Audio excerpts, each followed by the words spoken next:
Chioma's hands trembled as she typed the message on her phone, sitting under the mango tree in her school's courtyard in Lagos. I know you don't see me, but I see you every day.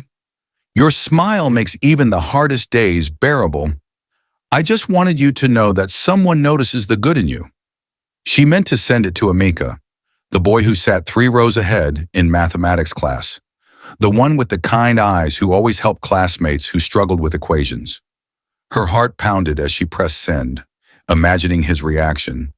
But fate had other plans. In her nervousness, she'd selected the wrong contact, Tunde Bakari, a boy she barely knew from the senior class. He was always surrounded by friends, always laughing, seemingly living in a different world from her quiet existence. Within minutes, her phone buzzed. Thank you. I really needed to hear that today. Who is this? Chioma's stomach dropped. She stared at the screen in horror, her face burning with embarrassment. How could she have been so careless?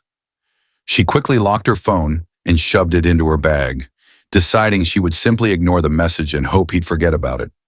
She couldn't possibly explain that it was meant for someone else. That would be even more humiliating. As the bell rang for her next class, she gathered her books with shaking hands, silently cursing her clumsiness. The next morning, Chioma hoped the incident would fade into forgotten digital history. She was wrong. As she settled into her seat for morning assembly, her phone vibrated. Good morning. I hope you slept well. Yesterday was rough, but your message helped. Thank you again. She stared at the text from Tunde, completely bewildered. Why was he messaging her again? Didn't he have better things to do than message a stranger? Throughout the day, she debated whether to respond during chemistry class, while Mrs. Adeyemi explained molecular bonds. Chioma's mind wandered to the boy she'd accidentally messaged. She'd seen Tunde around school. He was hard to miss, tall, with an easy confidence that drew people to him, always dressed impeccably in their school uniform, always surrounded by friends. What could possibly be rough in his life? He seemed to have everything figured out. By lunchtime, her curiosity overpowered her embarrassment. She typed carefully, I'm glad it helped. But I should tell you, that message wasn't meant for you. It was a mistake. She held her breath and pressed send. His reply came quickly. I know, but it reached me when I needed it. Isn't that what matters? Can we start again? I'm Tunde. Chioma felt something shift in her chest. Against her better judgment, she typed back, I'm Chioma. The messages became routine. Every morning at 7:15, before she even left for school, her phone would light up with Tunde's greeting. Good morning, Chioma. Ready for another day? At first, she kept her responses brief, still uncertain about this unexpected connection. But gradually, she found herself looking forward to those morning texts, checking her phone the moment she woke up. 1 week into their daily exchanges, Tunde asked, What's your favorite subject? Chioma smiled at her phone during break time. Literature. I love how stories can transport you anywhere, make you feel everything. His response surprised her. I thought I'd be alone in that everyone expects me to say economics or business. But there's something about a well-written story that numbers can't capture. They spent the entire lunch period messaging back and forth about their favorite books. She loved Chimamanda Ngozi Adichie, while he was currently obsessed with Chinua Achebe's works. When the bell rang, Chioma realized she'd barely touched her jollof rice, too engrossed in their conversation. That evening, as she did her homework, another message arrived. Did you get home safely? Hope your day was good. Something warm bloomed in her chest. Nobody had ever checked on her like this before. Yes, I'm home. Thank you for asking, she replied, adding a smiley face, then immediately questioning if that was too much. His simple response settled her nerves. Good. Same time tomorrow? Chioma began noticing Tunde at school. Not intentionally at first, or so she told herself, but suddenly she was aware of his presence in ways she hadn't been before. She saw him in the corridor between classes, always greeting younger students with genuine warmth. During assembly, she spotted him standing with the senior prefects, his height making him easy to find in the crowd. She noticed he always carried an extra pen, which he'd lend to anyone who asked, often not getting it back.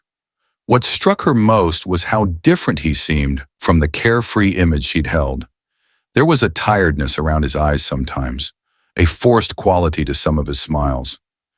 During break one afternoon, she watched from the library window as he stood with his friends, laughing at someone's joke. But his laughter stopped the moment he thought no one was looking. The mask would slip, and something heavy would cross his face before he'd catch himself and smile again. That evening, his check-in message came later than usual. "Sorry for the delay. Long day. How was yours?" For the first time, Chioma asked him a personal question. "Do you want to talk about it?"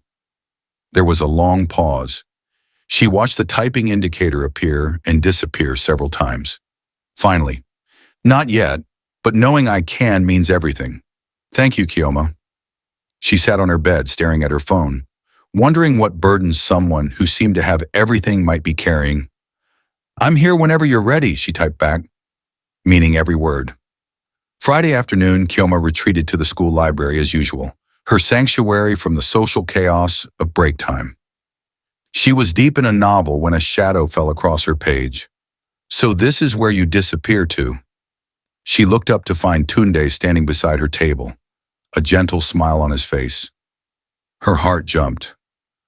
"How did you mentioned you always come here during lunch on Fridays," he said, gesturing to the empty chair. "May I?" Chioma nodded, suddenly aware of every inch of space between them. Up close, he was even more striking. Warm brown eyes that seemed to actually see her, unlike most people who looked right through her. "I wanted to put a face to the person who's been keeping me sane," he explained, settling into the chair. "I hope that's okay. If you'd rather keep this just texting, I understand." Chioma found her voice. "No, it's okay. I'm just surprised." They talked until the bell rang, losing track of time, discussing everything and nothing. She learned he was applying to universities, torn between his father's expectations of studying law and his own dream of studying literature. When they finally parted ways, Chioma felt like she was floating. That evening's text felt different. "I'm really glad I finally met you properly, Chioma. You're exactly as I imagined. Kind eyes, quiet strength. Same time tomorrow?" She read the message 5 times before responding with a simple, "Yes." Monday morning's message came with something extra. "Morning, Chioma. Quick question. When's your birthday?" She told him it was in 3 weeks, October 15th. "Are you planning something big?" His response was cryptic. "Just want to make sure I remember." She thought nothing more of it until 2 weeks later, when Tunde asked casually over text, "What's your favorite color?" The morning of October 15th, Chioma woke to find not one but a series of messages from Tunde. Each was a reason why he was grateful she'd accidentally sent that first message. 17 reasons in total, one for each year of her life. 17. Because you taught me that the best things in life are the ones we don't plan for. Her eyes welled up, reading them. At school, she found a small package in her locker. Inside was a book, a beautiful edition of Purple Hibiscus, with a handwritten note on the first page. "For the girl who loves stories. May your own story be filled with unexpected joy, T." Her hands shook as she held it. No one had ever done anything like this for her. During lunch, Tunde found her in the library again. "Happy birthday, Chioma." His smile was soft, almost shy. "Thank you," she managed, clutching the book to her chest. No one's ever." "You deserve to be celebrated," he said simply. That evening, she read his 17 reasons again before bed, and for the first time, she felt truly seen. November brought Harmattan winds and a shift in Tunde's messages. Some mornings they came later than usual. Others were shorter, lacking his usual warmth. "Morning, hope you're good." Chioma felt the distance but didn't know how to bridge it. One afternoon, she saw him in the corridor, surrounded by his usual group of friends. But something was off. His laugh was hollow, and his smile didn't reach his eyes. That evening, she broke her usual pattern of waiting for his messages. "I noticed you seem tired today. Are you okay?" The response took an hour. "Just family stuff. Nothing you need to worry about." But Chioma did worry. She'd learned to read between his lines to see what he didn't say. The next morning, she sent her own check-in. Good morning, Tunde. I'm here if you need someone to listen. No pressure. For 2 days, silence. Chioma's stomach twisted with worry and doubt. Had she overstepped? Was he pulling away? On the third day, her phone rang. He was calling, not texting. Chioma? His voice was rough, like he'd been crying. Can you talk? She immediately stepped away from her family's dinner table, going out to their small veranda. Always, what's wrong? What followed was a confession that broke her heart. His mother had been diagnosed with cancer. The treatments were expensive. His father was drowning in debt, drinking more, present less. The perfect life everyone assumed he had was crumbling, and he'd been holding it together alone. I'm so sorry, Chioma whispered, tears streaming down her own face. You're not alone anymore, Tunde. I promise you're not alone. After that phone call, everything changed. Their connection deepened into something raw and real. Tunde began sharing the weight he'd been carrying. The hospital visits before school, the bills piling up at home, the pressure to maintain appearances while his world fell apart. Chioma listened without judgment, offering comfort in her own quiet way. She started researching, sending him information about support groups and financial aid programs for cancer treatment. During lunch periods, instead of hiding in the library alone, she'd meet him in a quiet corner of the school grounds where they could talk face to face. She learned that his daily check-ins on her had started because he needed someone to check in on too. Someone who didn't know the perfect version of him he showed everyone else. One afternoon, after a particularly difficult hospital visit with his mother, Tunde texted, "Can I see you? I don't want to be alone." Chioma didn't hesitate. She met him at a small park near school after classes ended. They sat on a bench under an acacia tree, not talking, just being. Finally, Tunde spoke. "You're the only person who sees the real me. Everyone else sees what they want to see, or what I let them see. But you saw through the cracks from that first message." Chioma turned to him. "Those cracks are what let the light in, Tunde. You don't have to be perfect. Not for me, not for anyone." He took her hand tentatively, questioningly. She squeezed back, and they sat there as the sun set, two teenagers carrying weights too heavy for their years. But somehow lighter together, December arrived with approaching final exams and mounting pressure. Chioma noticed Tunde struggling to balance everything. His mother's treatment schedule, his father's expectations, schoolwork, and maintaining the facade that everything was fine. She started staying after school to help him study, their sessions in the empty library becoming a sacred space where he could simply be himself. One evening, as they reviewed chemistry equations, Tunde suddenly closed his textbook. "Chioma, I need to tell you something." Her heart raced. "My father wants me to accept a scholarship to study law in the UK. It's prestigious, it's paid for, and it would solve our financial problems." The unspoken hung heavy between them. "But you don't want to go." It wasn't a question. He shook his head. "I want to study literature here, be close to my mother during treatment, and—" He paused, meeting her eyes. "I don't want to leave you." The words hung in the air. Chioma felt her chest tighten with a mixture of hope and fear. "Tunde, you can't make life decisions based on someone you met a few months ago through a wrong text message." His jaw set firmly. "It's not just about the wrong message anymore, is it? Be honest, Chioma. What is this between us?" She took a breath, gathering courage she didn't know she had. "It's everything. It's the best part of my day. It's the person I want to tell all my thoughts to. It's love," he finished softly. "I think I'm falling in love with you."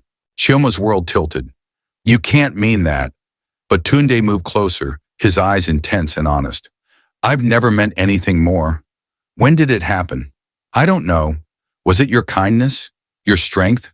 The way you see people? Really see them?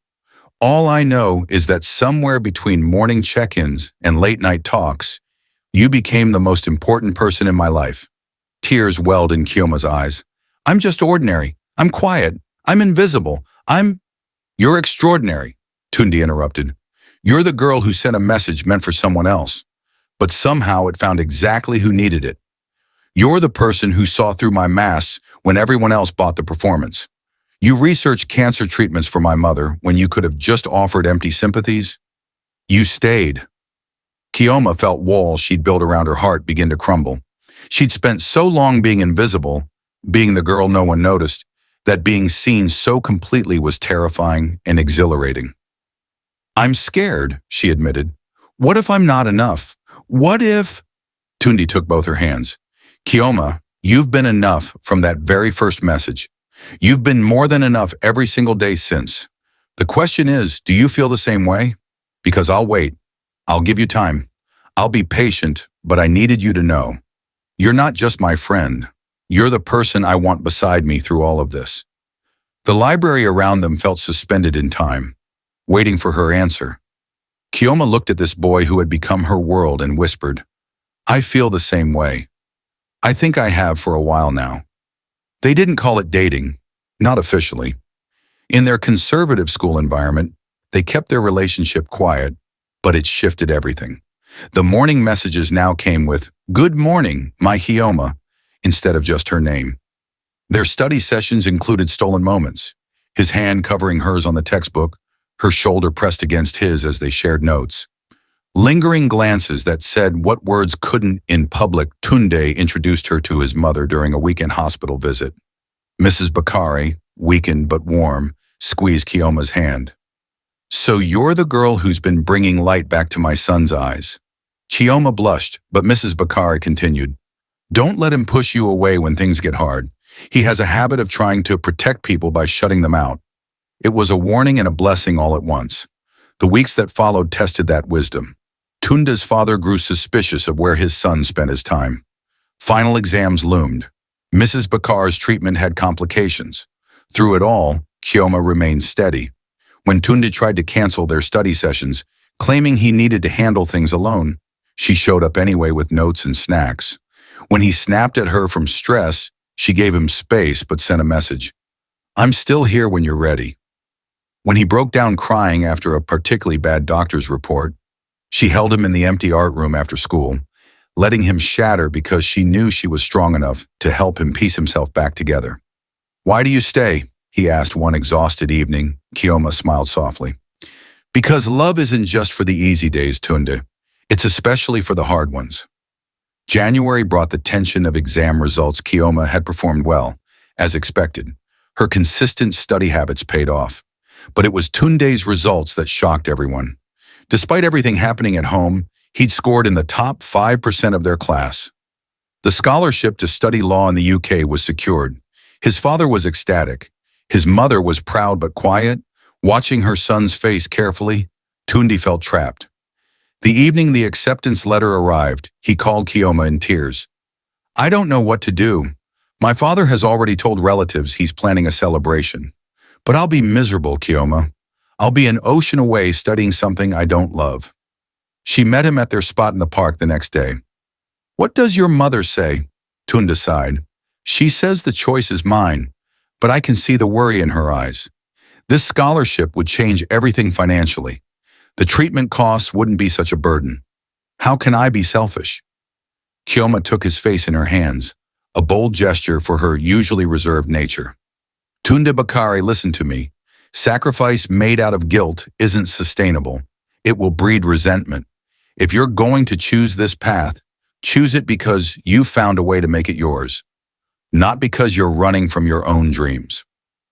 Over the next week, they researched together.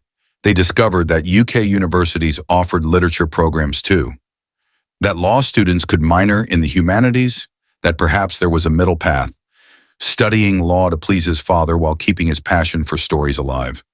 It wasn't perfect, but it was possible. Tunde made his decision. He would accept the scholarship, but on his own terms.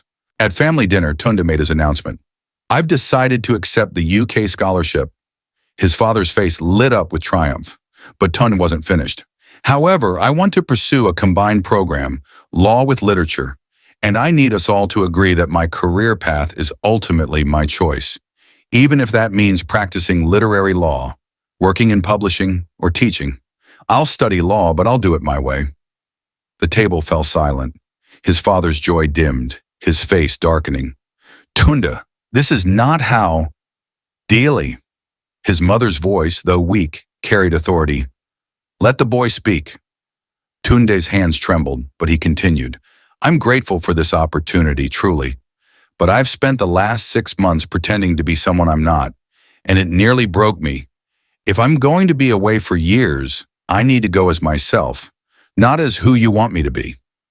His father stood abruptly, angry words forming, but Mrs. Bakar interrupted again.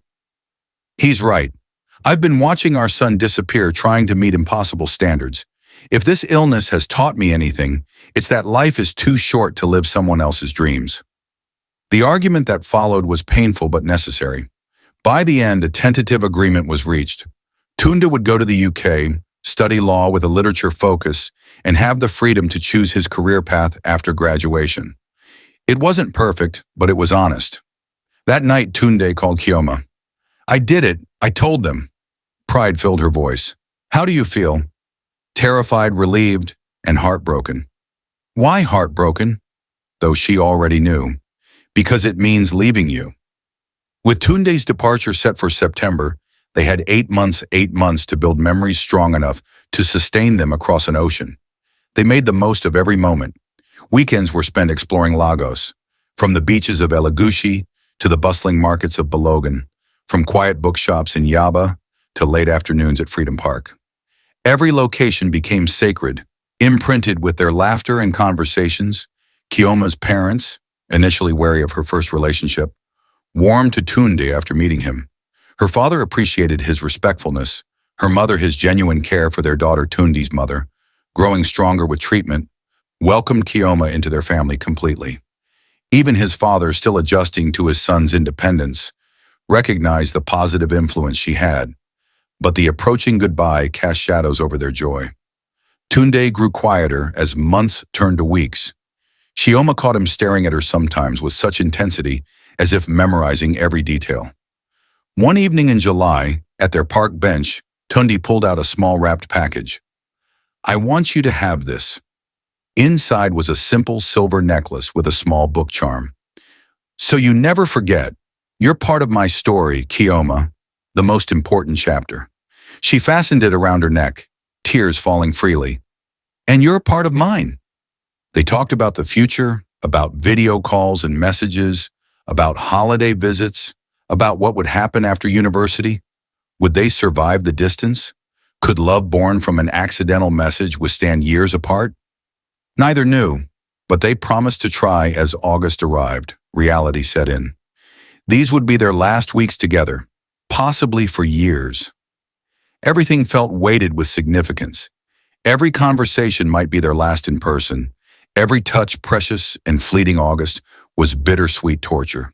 Chioma helped Tunde pack, folding clothes while fighting tears. They created playlists for each other, songs to listen to when lonely, when happy, when missing each other. They wrote letters, actual handwritten letters to be opened on specific occasions. Birthdays, exam results, difficult days, celebrations. Tunde's mother, now in remission, pulled Chioma aside one afternoon. "Thank you for loving my son so completely. Long distance is hard, especially at your age. Don't let anyone tell you it's not real love, because you're young. I see how you look at each other. It's real." The words were a blessing Chioma hadn't known she needed. Their last week arrived. Every moment felt simultaneously too fast and agonizingly slow. They spent an entire day at the beach, talking about everything and nothing, making promises they desperately hoped to keep. "I'll message every day," Tunde vowed, "just like always." "Morning check-ins," Chioma agreed, her voice breaking, "even when the time difference is terrible." The night before his flight, they met one final time at their park bench. The moon was full, Lagos's night sounds creating a symphony around them. Tunde held her close, neither speaking for a long time. Finally, he whispered, "This isn't goodbye. It's see you later." Chioma nodded against his chest. "See you later." But as she walked home alone that night, the finality hit her. Tomorrow he would be gone, and her world would feel half empty. She clutched the book necklace, reminding herself that some stories require chapters of separation before the happy ending. The first week without Tunde was disorienting. Chioma found herself reaching for her phone constantly, starting to text him about small things before remembering the time difference. When morning check-ins did come, they were at odd hours. His 7 a.m. was her 2 a.m. She set special ringtones so she wouldn't miss his calls. School felt different. The library was too quiet. Their park bench seemed to mourn his absence. Even her favorite books couldn't hold her attention.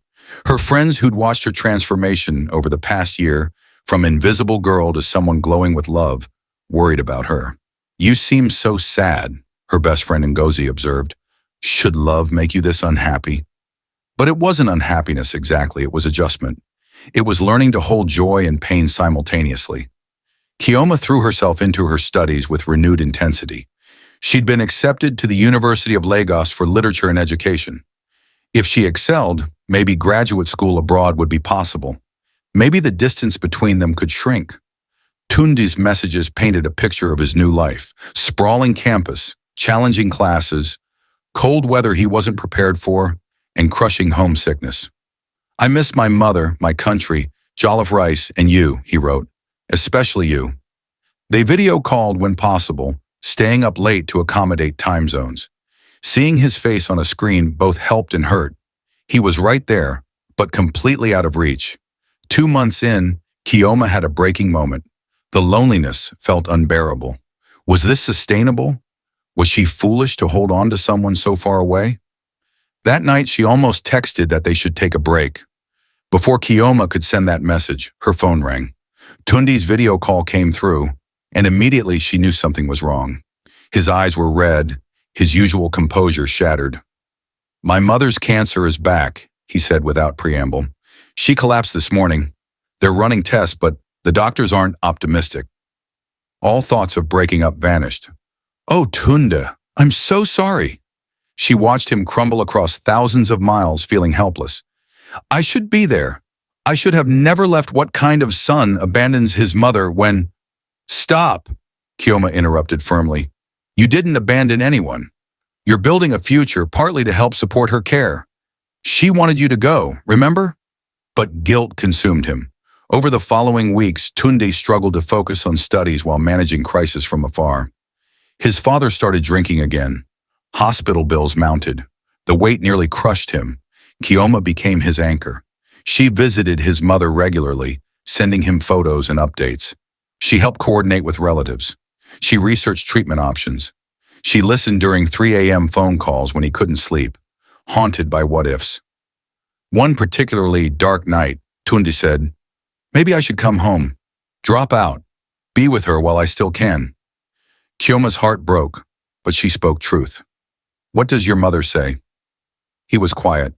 "She says if I come home now, she'll never forgive me, that I need to trust her to fight while I build my future." "Then trust her," Chioma urged gently. "Love her by honoring what she wants, and lean on me when it gets too heavy. That's what I'm here for." The next months tested them both in ways they couldn't have imagined. Tunde's mother's treatment was aggressive and exhausting.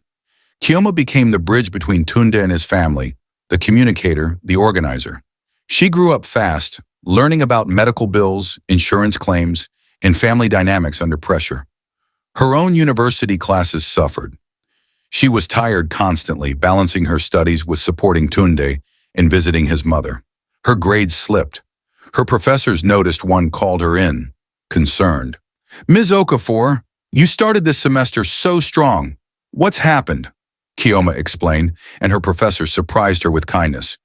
"You're learning lessons more valuable than what's in my syllabus, but don't lose yourself in saving others. You matter too." The words struck deep. That evening, when Tunde called for their nightly conversation, Chioma spoke up. "I need us to establish better boundaries. I love you, I want to support you, but I'm drowning too. We need to find a sustainable balance." She braced for hurt or anger, but Tunde's response was relief. "I've been feeling guilty asking so much of you, but not knowing how to stop. What do you need?"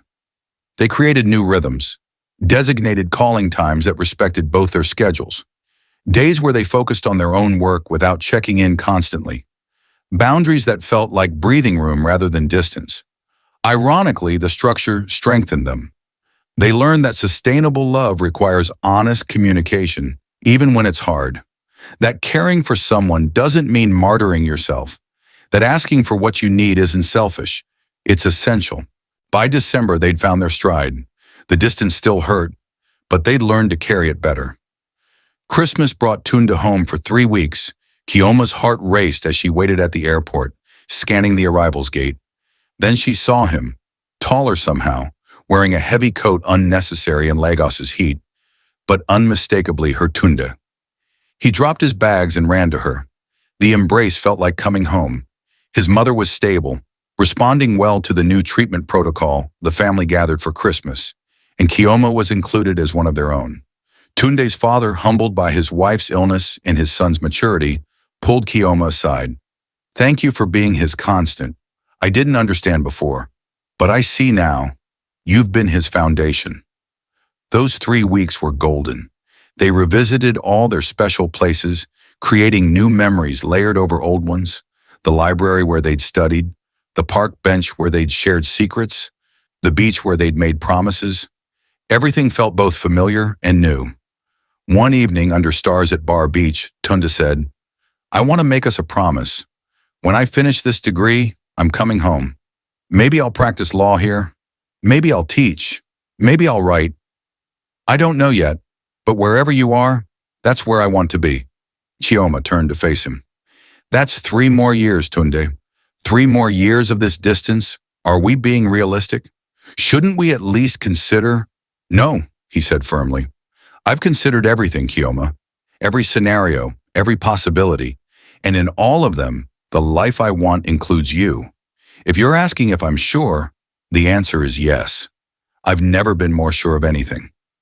She kissed him then, tears mixing with joy, fear mixing with hope. 3 more years, she agreed. "We can do 3 more years." 2 years later, Chioma sat in her university's courtyard, now in her 3rd year of studies. Her phone buzzed with the morning message she still received daily.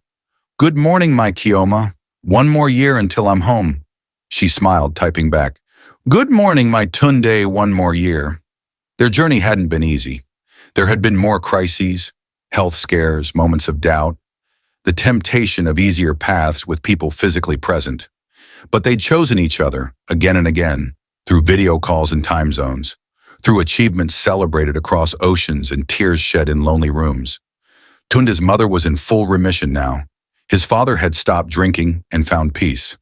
Tunde himself was thriving, top of his law class, but also publishing poetry in student literary magazines.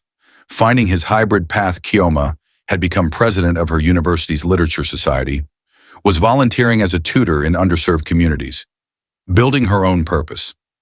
As she walked to her morning class, Chioma thought about that first accidental message, sent in nervous error to the wrong person. Or maybe it was the right person all along. Maybe fate worked through mistakes. Maybe love found you in unexpected ways when you weren't looking. Through a simple act of vulnerability sent into the digital void. Her phone buzzed again.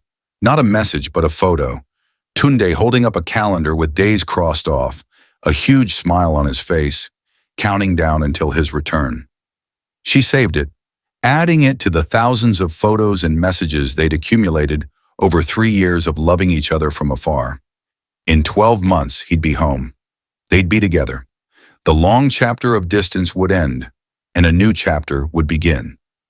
But as Chioma had learned, every chapter mattered, even the painful ones, even the long ones, even the ones that tested whether love was strong enough to survive. Their story had started with the wrong message sent to the right person, and it would continue, she was certain, with all the right messages to come. Sometimes the best love stories began with a beautiful mistake. Please like, subscribe, comment, share, and don't forget to turn on notifications for stories like this.